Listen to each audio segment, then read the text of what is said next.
Bonjour tout le monde, ça va bien? Profitez de l'été, on a un super bel été quand même. Sérieusement, timé sur les fins de semaine. On dit ça en québécois, timé sur les fins de semaine pour le beau temps. Moi, j'apprécie énormément. On retourne dans Exode. Et pendant l'été, je sais, tout le monde va partir par moments en vacances. Je vous encourage sérieusement à rattraper les messages que vous manquez. On est encore dans Exode pour quelques semaines. Ensuite, on va revenir à notre série sur Ésaïe. Ça va être la 5e saison dans le livre d'Ésaïe. C'est un livre extraordinaire où l'Évangile est omniprésent dans le livre. Donc, on va retourner dans Ésaïe, mais je vous encourage à reprendre les exposés bibliques que vous manquez, spécialement lorsqu'on est dans une série comme Exode. On est en train de découvrir Dieu avec le peuple d'Israël. Israël vient tout juste de quitter l'Égypte. Ils sont en fuite. Dieu conduit son peuple à travers une colonne. Il y a une colonne de nuée le jour, une colonne de feu la nuit. Dieu ouvre la marche, ferme la marche. Et Pharaon et son peuple sont en train de pleurer leur premier-né, mais ça ne va pas durer longtemps. On dit que comment est-ce qu'on dit ça? Ça revient au galop. Les habitudes reviennent au galop.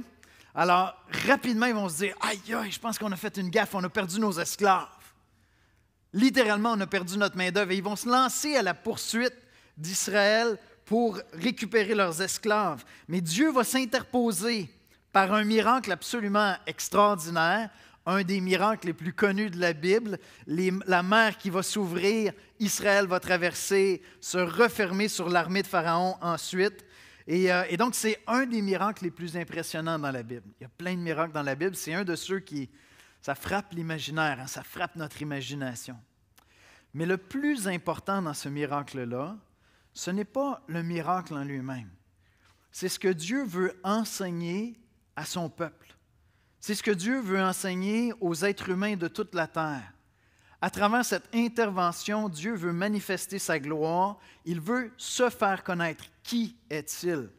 À tous les hommes de la terre et à nous, son Église, à son peuple aujourd'hui. Dieu vient se révéler à travers ça. À la fin de cet épisode dramatique, Israël connaît son Dieu davantage. À la fin de cet épisode-là, Israël a une plus grande foi en Dieu, commence à apprendre à marcher par la foi. Apprendre à marcher par la foi, ça nous demande d'expérimenter des moments où notre foi est mise à l'épreuve, puis des vérités qu'on trouve dans la parole de Dieu, on doit les appliquer, on doit les intégrer. Ils doivent venir faire partie de notre vie. Voyez-vous, marcher par la foi pour un chrétien demande de croire tout ce que la Bible dit, tout ce que Dieu me fait connaître sur lui à travers sa parole. Mais c'est plus que ça. C'est aussi d'expérimenter personnellement des moments où je vois Dieu intervenir, répondre à mes prières, se manifester dans ma vie. La foi chrétienne n'est pas un exercice théorique et intellectuel seulement. C'est plus que ça. Et peut-être que ta foi est une foi intellectuelle et théorique. Quand les épreuves viennent, premier réflexe, c'est de tout remettre en question. Est-ce que Dieu existe? Est-ce qu'il est là? Et peut-être que la raison, c'est justement ça. C'est que tu connais Dieu en théorie. Tu as appris des choses sur Dieu. Mais tu n'as pas appris à mettre Dieu à l'épreuve dans la réalité de ton quotidien pour apprendre à lui faire confiance. Et c'est ce que Dieu va enseigner ici à Israël. Parce que la foi chrétienne, elle est concrète. J'expérimente personnellement la puissance et la grandeur de Dieu, comme il se fait connaître dans sa parole, de la même manière qu'il se fait connaître dans sa parole, mais je le vis personnellement. Est-ce que ta foi est théorique et intellectuelle ou est-ce que tu expérimentes une foi qui a été fortifiée, oui, par la parole, mais aussi parce que tu as vu Dieu agir? Pas toujours à travers des miracles extraordinaires, des eaux qui se séparent. Mais tu as vu Dieu agir en réponse aux prières, tu as vu des gens passer par la nouvelle naissance, ta vie de prière, ta marche chrétienne viennent confirmer profondément dans ton âme, dans tes tripes, ce que tu lis dans la parole. Est-ce que ton expérience de la vie chrétienne, ton expérience de Dieu vient confirmer profondément dans ton être intérieur ce que tu lis dans la parole? Et c'est ma prière que Dieu, à travers le livre d'Exode, vienne nous faire grandir pour que ce Dieu incroyable qui se révèle à nous à travers sa parole ce soit un Dieu personnel que nous expérimentons dans notre vie de prière, dans notre vie de tous les jours, dans les épreuves, les difficultés que Dieu place devant nous, les défis qui sont là devant nous. On va aller dans un mot de prière, puis on va écouter la lecture de la parole de Dieu avant de plonger dans ce très, très beau passage. Seigneur Jésus, tu étais le modèle parfait d'une foi qui est totalement intégrée. Ta relation avec le Père n'avait absolument rien de théorique, c'était infiniment pratique, réel, concret. Tu lui parlais constamment comme on parle à un ami. Tu marchais dans ses voies, Seigneur. Et on voit ici Israël qui doit apprendre à te connaître, qui doit apprendre à connaître son Dieu, qui ne le connaît pas vraiment encore. Et Seigneur, je sais par expérience personnelle que souvent ma foi est théorique et que dans des moments d'épreuve, tu me rappelles des passages et tu m'interroges. Tu me mets au défi de vivre ce texte-là avec foi pour grandir et expérimenter ta fidélité, ta bonté. Seigneur, je te prie de venir nous interpeller ce matin par ce passage des Écritures. Viens nous faire grandir et si certains d'entre nous ne te connaissent pas personnellement, Seigneur, viens te faire connaître à eux. C'est en Jésus-Christ qu'on te prie. Amen.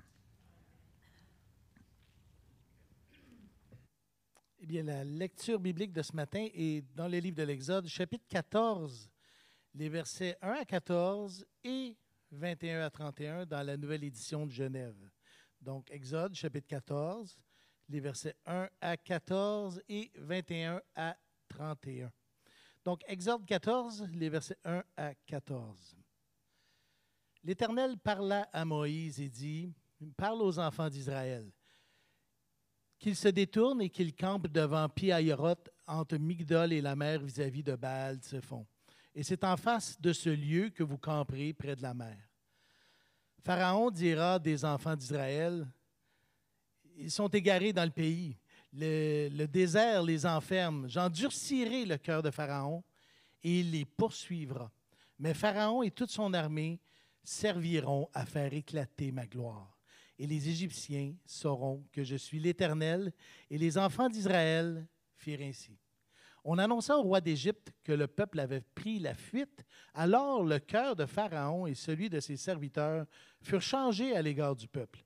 Ils dirent, « Qu'avons-nous fait en laissant aller Israël, dont nous n'aurons plus les services? » Et Pharaon attela son char. Il prit son peuple avec lui. Il prit 600 chars d'élite et tous les chars de l'Égypte. Il y avait sur tous des combattants.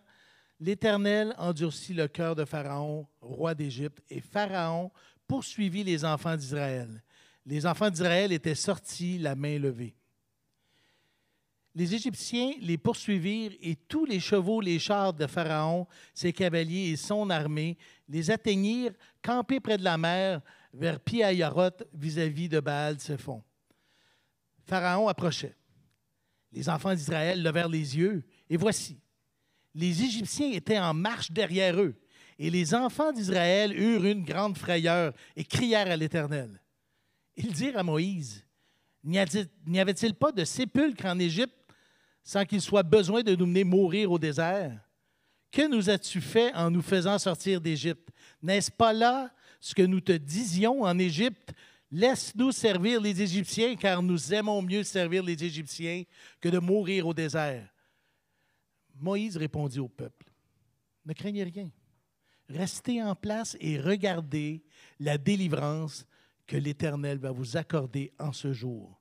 Car les Égyptiens que vous voyez aujourd'hui, vous ne les verrez plus jamais.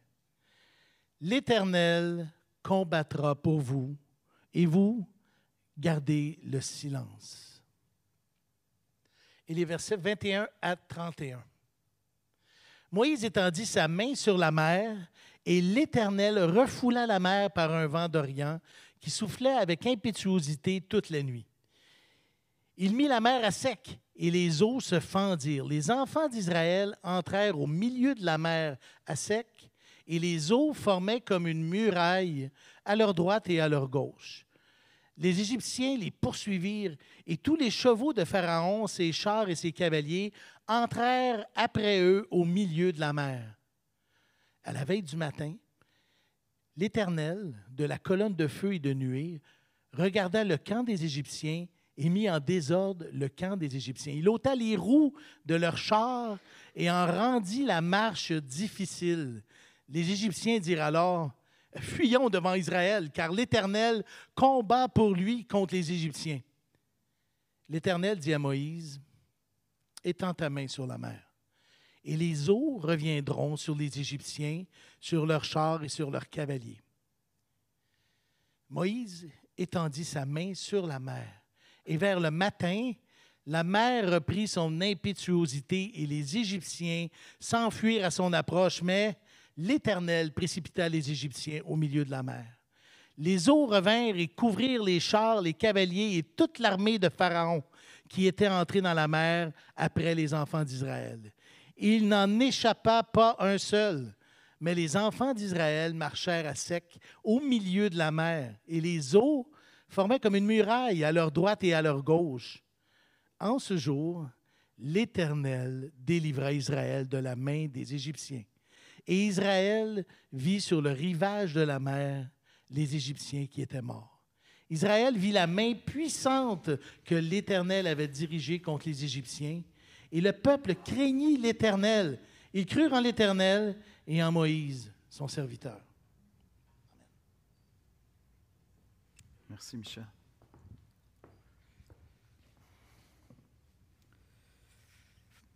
Dieu connaît très bien son peuple. S'il y a une chose que vous pouvez être sûr sur la personne de Dieu, c'est qu'il connaît nos cœurs. Dieu connaît son peuple, mais son peuple ne le connaît pas vraiment encore. Je l'ai déjà mentionné, mais on ne le réalise pas toujours. Israël vit en esclavage depuis très longtemps et leur connaissance de Dieu est extraordinairement limitée.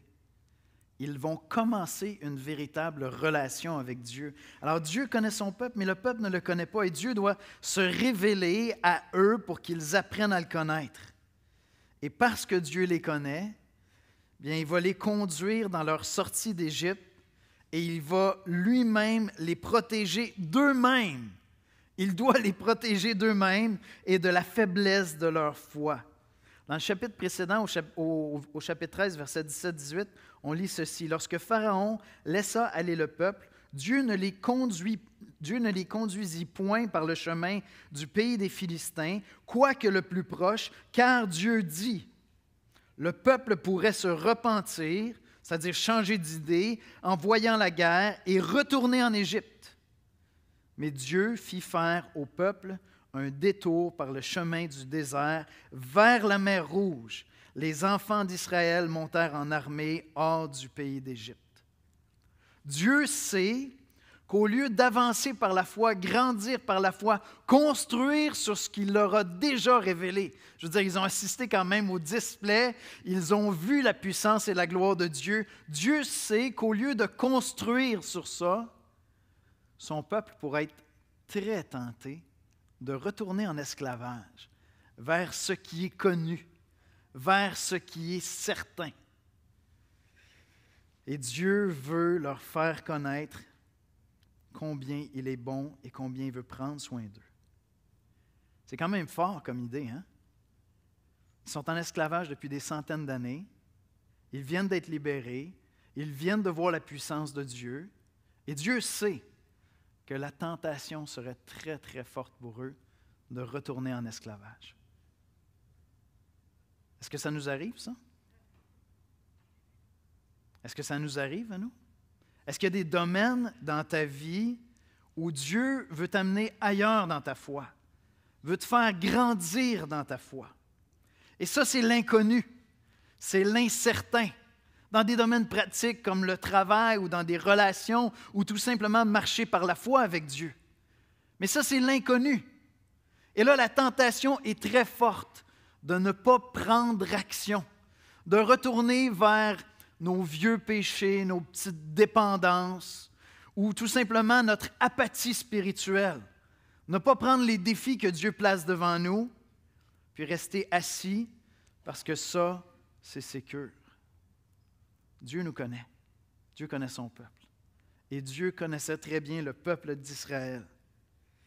C'est une grande tentation dans la vie chrétienne de rester assis, dans nos petites dépendances plutôt que d'entreprendre des choses pour la gloire de Dieu. C'est très tentant de rester dans nos peurs, nos esclavages, plutôt que d'avancer et de grandir dans notre foi. Est-ce que vous êtes d'accord? La tentation est là, elle est très forte. Dieu veut et doit se révéler à Israël. Si Israël doit être son peuple, il doit connaître Dieu pour apprendre à marcher par la foi. Alors voici comment je résumerai l'exposé de ce matin. Ne plus marcher par la peur, mais par la foi, demande de connaître la puissance et la gloire de Dieu. Pour apprendre à ne plus marcher par la peur, mais par la foi, il nous faut connaître la puissance et la gloire de Dieu, et c'est ce que Dieu va faire avec Israël. Premier élément que je veux souligner dans le passage, je l'ai intitulé « Quand tu regrettes le bon vieux temps ». Il y a plein de regrets dans ce passage-là. Hein? Il y a plein de monde qui ont des regrets là-dedans, autant Israël que les Égyptiens. Regardez les versets 17-18. « Lorsque Pharaon laissa aller le peuple, Dieu ne le conduit point par le chemin du pays des Philistins, comme je l'ai mentionné tout à l'heure, quoique le plus proche, car Dieu dit, le peuple pourrait se repentir, regretter, changer d'idée et vouloir retourner en Égypte. Dieu sait que son peuple pourrait regretter d'avoir choisi de suivre Moïse. Mais il y a d'autres personnes qui ont des regrets dans le passage, qui vont regretter le bon vieux temps. Vous connaissez cette expression-là, le bon vieux temps? Quand tu arrives à un certain âge, c'est sûr que tu as des regrets du bon vieux temps. Moi, j'ai des 51 ans, j'ai des nostalgies du bon vieux temps. Il y en a ici qui se souviennent du temps où tu entreprenais une conversation avec quelqu'un dans un café, puis la personne te regardait au lieu de regarder ses textos. Moi, j'ai une nostalgie de cette époque-là parfois. Des fois, c'est moi qui est coupable. Hein? Je suis coupable de le faire moi-même. Mais ceux qui ont expérimenté ça, là, des fois, tu es là et tu te dis, il me semble qu'on se parlait plus dans ce temps-là. On était comme disponibles. Il y a plein de bonnes raisons pour être nostalgique du bon vieux temps. Et si vous ne l'êtes pas encore, donnez-vous quelques années. Vous allez voir, vous allez avoir toutes sortes de nostalgie du bon vieux temps. Mais ce n'est pas de ça dont il est question ici.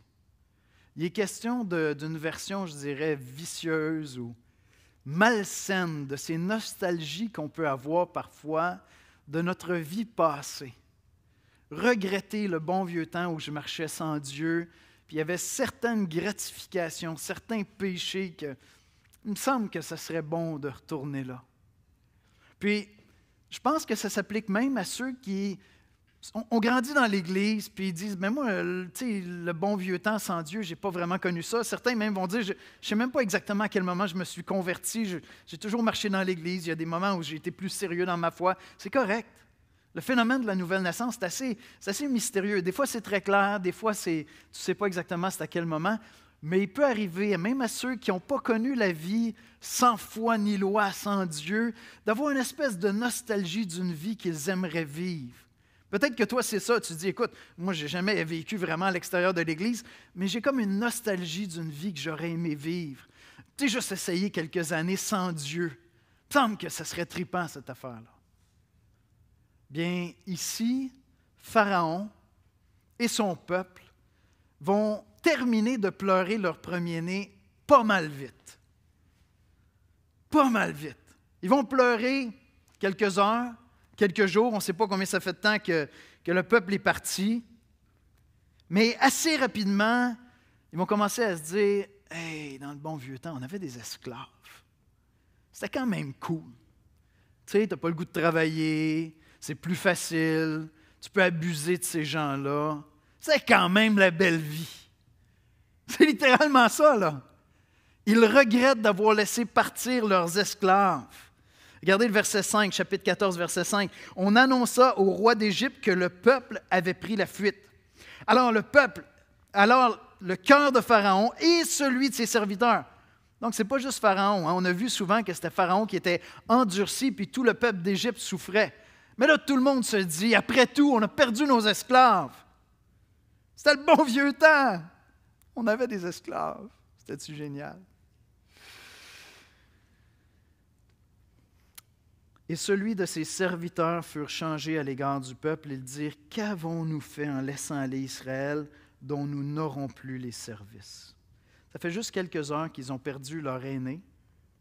Et déjà, ils sont en train de se dire, « On était bien quand même avec nos esclaves. Hein? » On pourrait croire que Pharaon a appris quelque chose. On pourrait croire que cet homme, un despote, méprisait Dieu, avec toutes les souffrances que Dieu lui a infligées en se révélant à lui. On pourrait croire qu'il y a un peu de sagesse qui est entrée dans cet homme-là. Il me semble qu'à ce moment-ci, Pharaon devrait savoir que tu ne veux pas te frotter à Dieu, tu ne veux pas être contre Dieu. Aucune sagesse. Et Pharaon regrette le bon vieux temps où il y avait ses esclaves. Et il se lance à la poursuite d'Israël.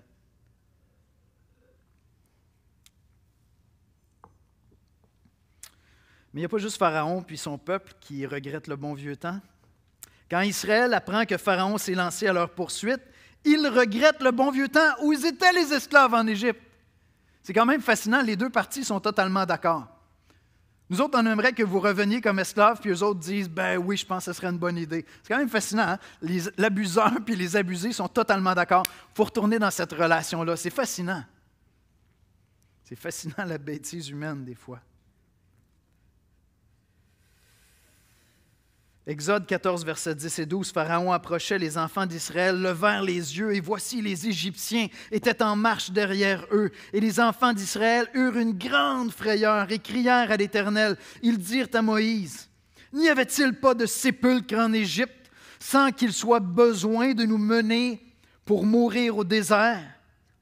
Que nous as-tu fait en nous faisant sortir d'Égypte? N'est-ce pas là ce que nous disions en Égypte? Laisse-nous servir les Égyptiens, car nous aimons mieux servir les Égyptiens que de mourir au désert. » À partir du moment où Israël est saisi par la peur, c'est comme s'ils n'ont rien appris sur la personne de Dieu. Dès que la peur les saisit, tout ce que Dieu leur a fait connaître sur lui disparaît. Ça part en fumée. Je veux dire, ils tiennent exactement le même discours qu'ils tenaient avant d'avoir vu tous les miracles. Ils viennent juste de sortir d'Égypte avec des richesses. Ils allaient cogner aux portes des Égyptiens et ils disaient, « Écoute, je pars pour un long voyage, est-ce que tu aurais quelque chose à... Prends tout. Tu veux les clés du char, je viens de l'acheter l'année dernière, tout ça. » Là, les Égyptiens partent après eux. Ils oublient tout. Dès que la peur les saisit, et c'est pour ça que je vous dis, ils ne connaissent pas Dieu. Ils ont entendu parler de Dieu, mais leur foi n'est pas une foi qui est bâtie sur une expérience personnelle de la confiance en Dieu. Ils sont saisis de peur et plutôt que d'affronter le défi qui se présente à eux en se tournant vers Dieu, ils souhaitent retourner dans l'esclavage. Ils ont vu tous les miracles que Dieu a fait en Égypte. La question qui devrait se poser, c'est qu'est-ce que Dieu va faire maintenant? Sérieusement, là, si vous suivez une télésérie où ça finit toujours à quelque part du bon côté, on part une nouvelle saison, là, c'est juste ça qui se passe. Il y a une nouvelle saison. Saison 2, Pharaon se réveille, part à sa poursuite. Qu'est-ce qu'il devrait faire? On le sait, les bons gagnent tout le temps. On va juste attendre de voir la délivrance de Dieu. Ils n'ont aucune connaissance de Dieu. Aucune expérience personnelle de Dieu. Ça ne tient pas. Dès qu'il y a une épreuve, tout de suite, ils paniquent. C'est fou, comme je disais, l'abuseur et les abusés sont totalement d'accord. On retourne-tu dans notre relation d'abus? Moi, ça me faisait mon affaire, puis toi, ben, c'est quand même du connu, c'est safe. Fait que j'aimerais ça retourner là-dedans. C'est terrible. C'est terrible.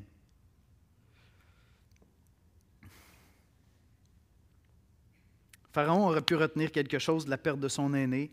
Israël aurait pu croire que Dieu savait ce qu'il faisait. Non. Et vous savez, l'esclavage dans la Bible est une image très, très forte de notre rapport au péché. Ça devient de plus en plus clair quand tu arrives dans le Nouveau Testament.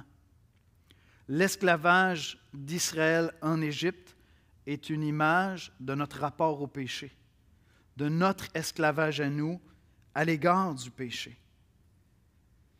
Et Jésus-Christ est venu pour nous libérer de cet esclavage-là. Il n'est pas simplement venu pour que Dieu nous pardonne nos péchés, il est venu pour nous conduire vers la terre promise.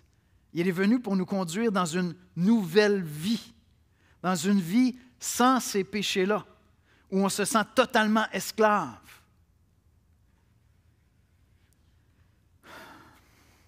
Mais cette vie-là est remplie de pas de foi, Chercher à marcher dans la sainteté, c'est croire en Christ, c'est croire en Dieu. C'est faire des pas de foi, c'est croire que demain, je vais marcher plus avec Dieu qu'hier. C'est croire dans son pardon. C'est croire dans sa grâce. C'est croire que même si je me suis planté encore aujourd'hui, même si je me suis emporté, même si j'ai péché d'une manière quelconque, sa grâce est suffisante et je peux encore aujourd'hui essayer de marcher plus fidèlement avec lui. Il faut que je connaisse l'Évangile pour croire tout ça. Parce qu'on se met à croire toutes sortes d'affaires, hein? Avec les péchés qui reviennent dans notre vie. Ah, sa grâce n'est pas suffisante, j'ai trop honte, je ne veux pas aller dans sa présence, ça ne fonctionne pas, il n'est pas assez puissant pour me transformer. Non, mais j'étais quand même mieux là, tu sais. Je sais ce que ça m'apporte comme gratification. Ah, il y a de la culpabilité après, mais je vais au moins connaître ça, je maîtrise ce domaine-là. Est-ce que vous entendez Israël qui veut retourner dans l'esclavage?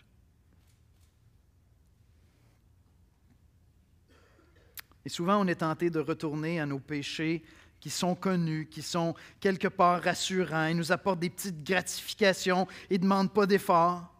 Ça peut autant être des dépendances, comme une dépendance au sucre, à la malbouffe, à nos séries Netflix, à TikTok. Ça peut être cette dépendance à voir un gars à l'école qui me court après, puis juste le petit buzz de ce flirt-là que j'entretiens. Je sais que je ne devrais pas l'entretenir ou au travail, tu sais, mais c'est gratifiant. Juste ces petites relations-là où on garde ça un peu équivoque, puis ça me fait du bien. Je me sens valorisé. Je n'ai pas besoin d'aller trouver ma valeur dans l'Évangile. Dans l'amour de Christ pour moi, j'entretiens ces petites relations-là, puis c'est bon ça. Et ça, on peut vivre ça à tout âge. Hein? Et dans n'importe quel contexte, célibataire ou marié. Ça peut être la pornographie, l'alcool, mais simplement aussi la paresse. La paresse, c'est confortable et c'est connu. C'est moins insécurisant que de relever les défis de foi que Dieu place devant toi. Israël veut retourner en esclavage parce qu'avec le défi de foi qui est devant lui, l'esclavage, c'est du connu. C'est le bon vieux temps. Il y a un proverbe, dans la Bible qui est très, très fort et très, très cru. Proverbe 26, 11. Comme un chien qui retourne à son vomi, ainsi est l'insensé qui revient à sa folie. Si vous avez eu des chiens, autant que j'en ai eu, vous savez que ce proverbe-là dit la vérité. C'est vrai. C'est vrai. Et si vous êtes chrétien comme moi, vous savez que ce proverbe-là dit la vérité. C'est vrai. C'est très vrai. Et si vous pensez, non, moi je suis pas comme ça, je ne retourne pas dans mes anciens péchés, je ne suis pas comme l'insensé, bien, le verset qui suit le verset 11, c'est le verset 12. Surprenamment. Puis ça dit, si tu vois un homme qui se croit sage, il y a plus à espérer d'un insensé que de lui. Fait que ça a l'air de tout nous mettre dans le même paquet, tu sais. À quelque part, chacun d'entre nous, on retourne à notre vomi par moment, comme un chien qui va manger ça. C'est dégueulasse, c'est supposé d'être dégueulasse, mais c'est rassurant, c'est connu. C'est pathétique, mais c'est vrai. Oh. Est-ce que tu as la nostalgie d'une vie sans Dieu? Est-ce que tu as la nostalgie de tes anciens esclavages? Est-ce que tu es paralysé ou pris d'une paresse qui t'empêche d'avancer et vraiment de connaître Dieu dans les défis qu'il place devant toi? Alors, le premier élément que je voulais relever ce matin dans le passage, c'est qu'il nous arrive d'avoir la nostalgie du bon vieux temps où nous étions esclaves. Et ça nous arrive à tous parce qu'il nous arrive à tous d'être insensés. Mais savez-vous quoi? Il y a de l'espoir. Il y a de l'espoir même pour Israël. Et j'ai le goût de vous dire, s'il y a de l'espoir pour Israël, il y a de l'espoir pour tout le monde ici. Si vous connaissez un peu le peuple d'Israël. Le deuxième élément que je veux faire ressortir, c'est que Dieu a racheté ton passé et ton futur. Dieu a racheté ton passé et ton futur. Est-ce qu'on pourrait dire que dans la situation qu'Israël est en train de vivre, son passé le rattrape? C'est correct comme image, ça? Je veux dire, les Égyptiens leur courent après. C'est leur passé, ça, qui est en train de les rattraper. Et puis, ils ont le goût de retourner même dans leur passé. Mais voyez-vous, Dieu conduit Israël vers son futur et le protège de son passé. Une des images fortes dans le livre d'Exode, c'est cette colonne de nuée qui ouvre et qui ferme la marche. Dieu ouvre la marche et si quelqu'un se lance à la poursuite du peuple d'Israël, Dieu ferme la marche. Et c'est vrai pour Israël et c'est vrai pour toi et moi. Si tu as placé ta foi en Jésus-Christ, Dieu assure ton futur et te libère de ton passé. Dieu pardonne tes fautes passées et te conduit vers une vie nouvelle. Dieu a sauvé ce peuple de l'esclavage, mais Dieu sait que le passé d'Israël veut le rattraper. Et je trouve que c'est une belle image, c'est une image forte. Je veux dire, leur avenir est radieux. L'avenir d'Israël est radieux. Il va y avoir des épreuves, il va y avoir des moments difficiles, mais Dieu est avec eux. Écoute, tu avances avec Dieu vers l'avenir. Tu as été libéré de ton esclavage. C'est vraiment prometteur. Mais vous savez comme on dit, hein? Tu peux sortir l'esclave de l'esclavage, mais tu ne sors peut-être pas l'esclavage de l'esclave. Mais ils pensent encore avec cette mentalité d'esclave. C'est ce que Paul adresse dans Romains 6. Si vous voulez étudier le sujet plus en profondeur pour l'appliquer à votre vie, allez lire Romains 6. C'est ce que Paul est en train de dire. Abandonnez votre mentalité d'esclave du péché. Parce que ce sont des faux raisonnements. Christ vous a libéré de l'esclavage. Voyez-vous, pour ceux qui sont en Jésus-Christ, ceux qui ont placé leur foi en Christ, Dieu nous a sauvés en connaissant tous nos péchés, tout notre passé, toute notre histoire, j'oserais dire même tout notre avenir. Dans Romains 5, verset 8, on lit ceci, « Mais Dieu prouve son amour envers nous en ce que, lorsque nous étions encore des pécheurs, Christ est mort pour nous. » Il savait dans quoi il s'embarquait. Dieu savait dans quoi il s'embarquait avec Israël.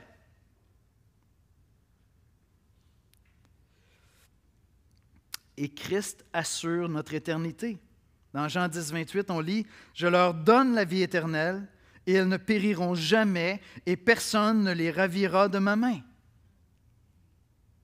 Est-ce que ton expérience de la foi en Jésus-Christ t'amène à être convaincu dans tes tripes que Christ a racheté ton passé et ton futur?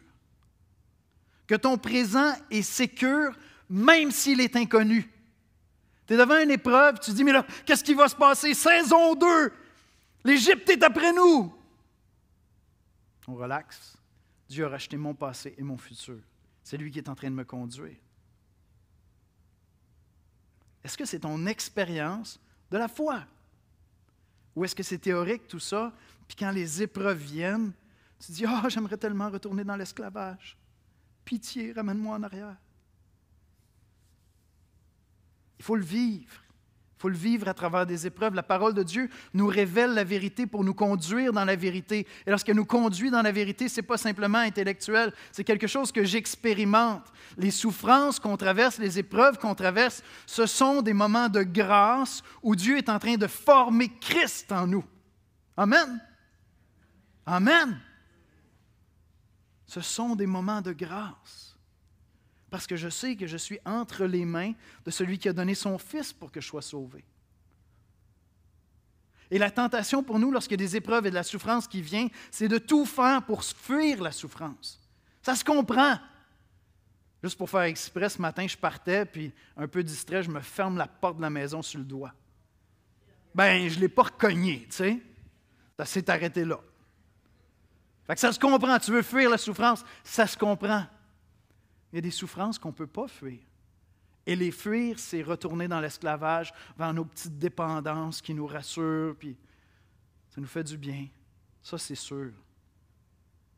Au lieu de s'engager par la foi dans ce combat-là, parce que Dieu vient faire une œuvre de grâce dans ta vie pour former Christ en toi. C'est ça que Paul dit.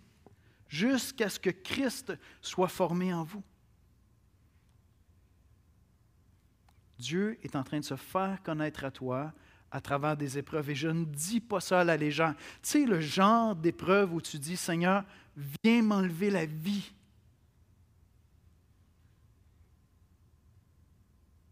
si tu es un enfant de Dieu, si tu as placé ta foi en Jésus-Christ, c'est vraiment pas avec légèreté que je le dis.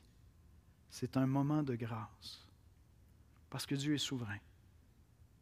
Voyez-vous, l'autre chose qu'il faut remarquer dans ce passage-là, c'est qu'avec Dieu, il n'y a pas d'accident de parcours. Il y a seulement des détours providentiels. Quand tu apprends à connaître le Dieu de la Bible, tu réalises qu'il est souverain, il est absolument souverain. Oui, j'ai des choix à faire, je dois prendre des décisions, mais en définitive, il est souverain. Il est au contrôle de toutes choses, en définitive.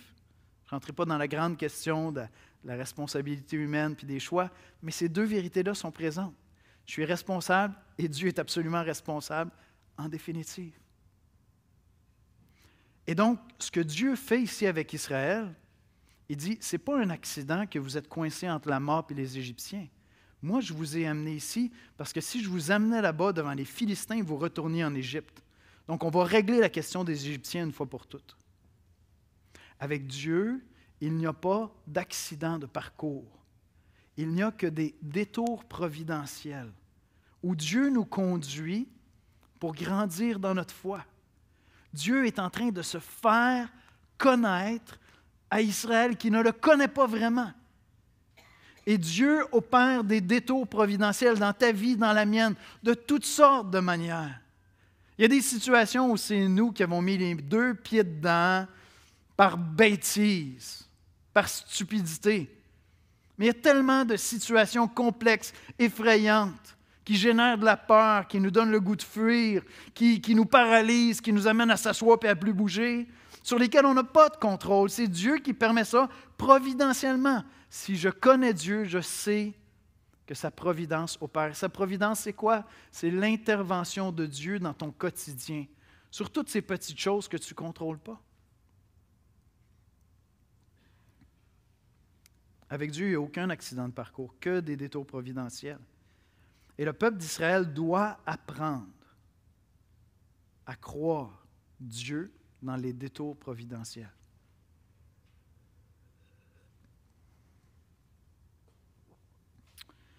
Tu trouves un emploi, puis il fallait que le boss te fasse travailler avec le collègue le plus détestable du bureau. Providence divine.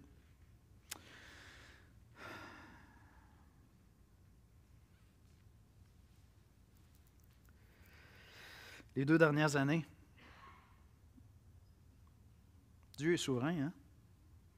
Ça a occasionné un paquet de problèmes et un paquet de souffrances pour littéralement des milliards de personnes sur la Terre. Puis on va continuer à récupérer toute cette situation-là pendant probablement 10-20 ans. Dieu est souverain.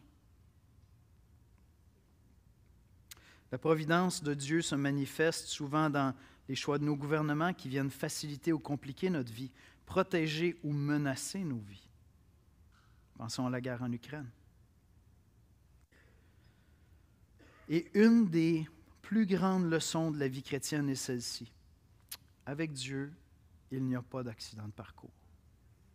Il n'y a que des détours providentiels. Et dans ces détours-là, Dieu veut te rencontrer. Avec son Église, avec son peuple. Partager ensemble ces fardeaux-là pour dire, Seigneur, qu'est-ce que tu es en train de former en moi? Et des fois, on a les réponses. Des fois, on voit la gloire de Dieu, puis c'est merveilleux. D'autres fois, pas du tout. Et pourtant, l'œuvre la plus importante que Dieu fait lorsqu'on traverse des souffrances, c'est l'œuvre qu'il fait en nous. La chose la plus glorieuse que Dieu peut faire dans ta vie, ce n'est pas que tu conduises 4500 personnes à Jésus. C'est qu'il forme Christ en toi. Et donc, même quand je ne comprends pas pourquoi Dieu me fait faire des détours, ça ne fait aucun sens à mon esprit. Pourquoi, Seigneur? Pourquoi est-ce que je dois passer par là? Tu viens juste de nous faire sortir d'Égypte, puis là, tu vas nous faire mourir. C'est quoi la joke? Au minimum, parce que je connais Christ, je sais que Dieu est en train de former Christ en moi. Si j'embrasse ce détour providentiel de Dieu par la foi, plutôt que de courir vers mes esclavages passés. Est-ce que Dieu te fait faire un détour en ce moment? Est-ce que tu peux voir ce qu'il est en train de t'enseigner? Est-ce que tu peux croire dans sa bonté?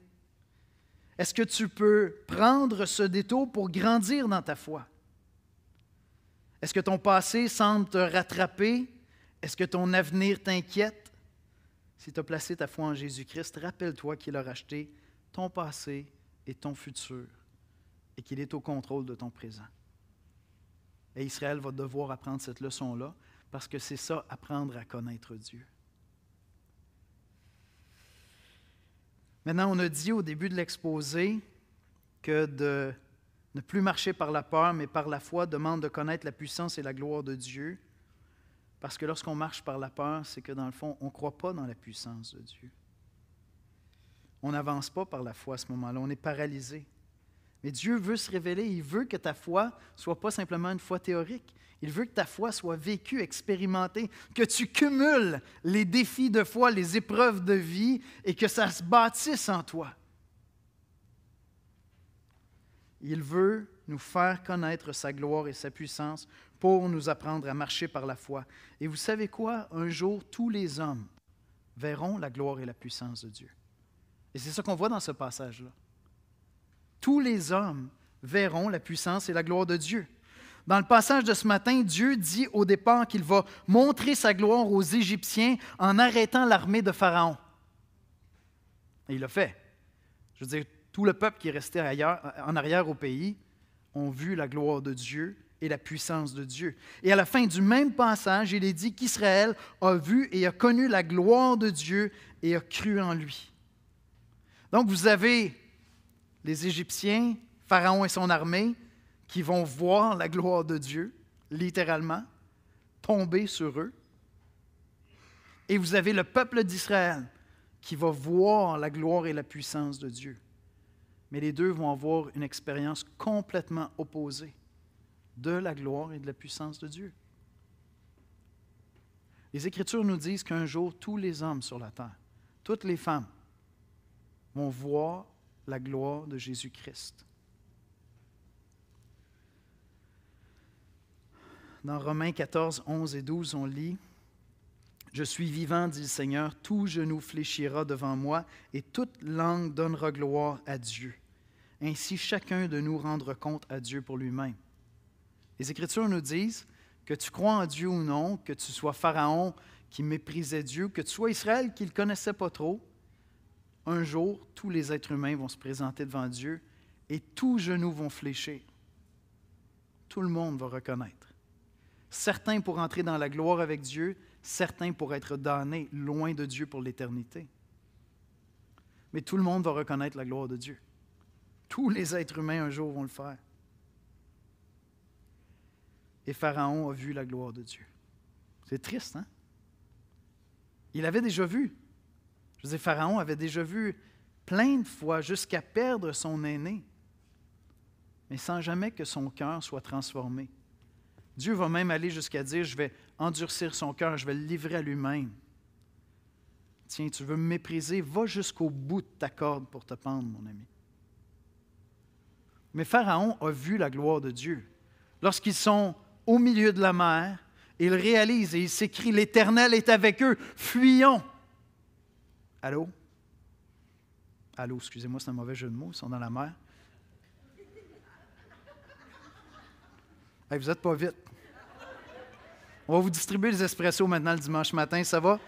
Petite injection d'espresso le dimanche matin, là, juste pour ensemble. Ils avaient vu la gloire de Dieu. Ils avaient vu la gloire de Dieu. Mais ils n'ont pas cru à la gloire de Dieu, au péril de leur vie. Et Israël a vu la gloire de Dieu et a appris à connaître son Dieu. Israël, au départ, est paralysé par la peur et souhaite même retourner dans l'esclavage. Israël ne pouvait rien faire dans cette circonstance. Vous savez, les moments, spécialement pour les gars. Les gars, on est des fixeurs, hein? On règle des solutions. On est des gars de solutions. On aime ça régler des problèmes. Ton épouse te dit, arrête de m'apporter des solutions. Écoute-moi, je ne suis pas bien, je suis triste, là. Tu m'apporteras des solutions plus tard. Il n'y a rien de pire pour un gars que lorsque tu n'es pas capable de trouver une solution. des fois, c'est là que Dieu vient se révéler le plus à nous. Parce que c'est ça qui se passe avec Israël. Israël ne pouvait absolument rien faire. Tu as une armée de fous qui s'en vient contre eux. Quand Dieu dit l'armée de l'Éternel, c'est très figuratif, là. Je veux dire, ils sont aussi puissants que Dieu, mais pas par eux-mêmes. Ils ne peuvent pas faire face à cette armée-là. Je veux dire, ils vont rentrer en Égypte, ça ne sera pas long. Ils vont reprendre leur chaîne, puis ils vont... Alors, ils ne peuvent rien faire. Qu'est-ce que Dieu leur dit? Moïse répondit, Exode 14, verset 13-14. « Ô peuple, ne craignez rien, restez en place et regardez la délivrance de que l'Éternel va vous accorder en ce jour, car les Égyptiens que vous voyez aujourd'hui, vous ne les verrez plus jamais. L'Éternel combattra pour vous et vous gardez le silence. » Ça, là, c'est une des plus belles expériences puis une des plus belles marques de maturité quand tu arrives devant des circonstances où tu n'as aucune solution. Puis, au lieu de fuir, de paniquer, de retourner vers tes petites dépendances, tu restes là devant Dieu et tu dis, Seigneur, qu'est-ce que tu vas faire avec ça? Parce qu'on s'entend, Seigneur, moi, je ne peux rien faire. Fait que la question, ce n'est pas qu'est-ce que je vais faire. Moi, je vais garder le silence puis j'attends ta délivrance. Est-ce que vous avez vécu ça dans votre vie chrétienne? J'espère que vous l'avez vécu plein de fois. Quand je coach des gars qui sont en train d'apprendre à être pasteurs, puis là, ils m'arrivent avec des difficultés dans l'Église, puis là, c'est compliqué, puis je les écoute, puis je les encourage, puis là, on cherche la face de Dieu ensemble. Puis à la fin, j'ai toujours cette phrase super encourageante. C'est vraiment bon que tu vives ça. Parce que si Dieu t'appelle au ministère, tu vas vivre 100 fois ça. Fait que commence à les avaler, puis commence à apprendre. Est-ce que vous avez vécu, est-ce qu'il y a des moments qui vous viennent à l'esprit, là, concrets, que vous avez vécu où vous dites, je ne peux rien faire, je ne peux rien faire. Et vous avez eu la sagesse de craindre Dieu plutôt que les circonstances, de vous tourner vers Dieu et de dire, Seigneur, qu'est-ce que tu veux faire avec ça? Moi, je veux dire, écoute, je suis assis avec mon popcorn parce que je ne peux rien faire d'autre, je regarde le show puis je veux voir ce que tu vas faire. Est-ce que vous avez vécu ça? Mettez Dieu au défi de vous conduire dans des expériences comme ça. C'est terrifiant. C'est comme le pire film d'horreur que tu as vu de ta vie. Tu es comme ça sur ton siège tout le long. Mais à la fin, quand tu finis, tu te dis, « Ah, wow, Dieu est incroyable. » Je ne vous dis pas que c'est facile à vivre, là. Vous comprenez, le christianisme et le masochisme, ça ne va pas ensemble du tout. Je n'ai aucun plaisir dans la souffrance et ça fait toujours aussi mal. La porte, je ne l'ai pas cognée sur mon doigt. Non, mais Dieu nous apprend dans sa parole qui est souverain et qui est en train de former Christ en nous. Et Israël ne pouvait rien faire. C'était 100 fois plus bénissant pour eux, comme on dit, que s'ils avaient pu faire quelque chose. Parce qu'ils ont dû observer Dieu intervenir. Et je sais que des miracles comme ça, Dieu n'en fait pas tous les jours. Mais Dieu fait des miracles tous les jours, par exemple.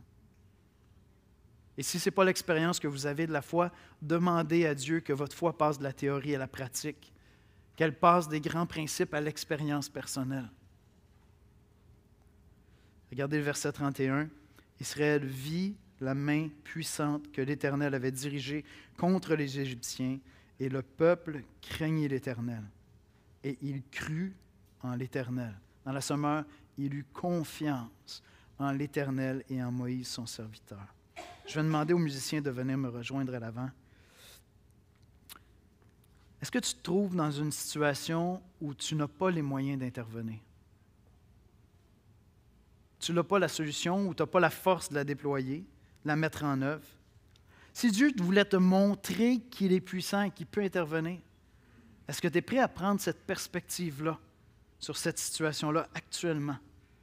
Le voir littéralement comme une opportunité de connaître ton Sauveur davantage. Si Dieu voulait te faire grandir dans ta foi en attendant en silence le secours qui vient de l'Éternel.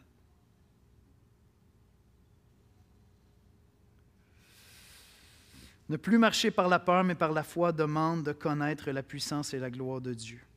Exode 14, 13, 14, Moïse répondit au peuple, « Ne craignez rien, restez en place et regardez la délivrance que l'Éternel va vous accorder en ce jour, car les Égyptiens que vous voyez aujourd'hui, vous ne les verrez plus.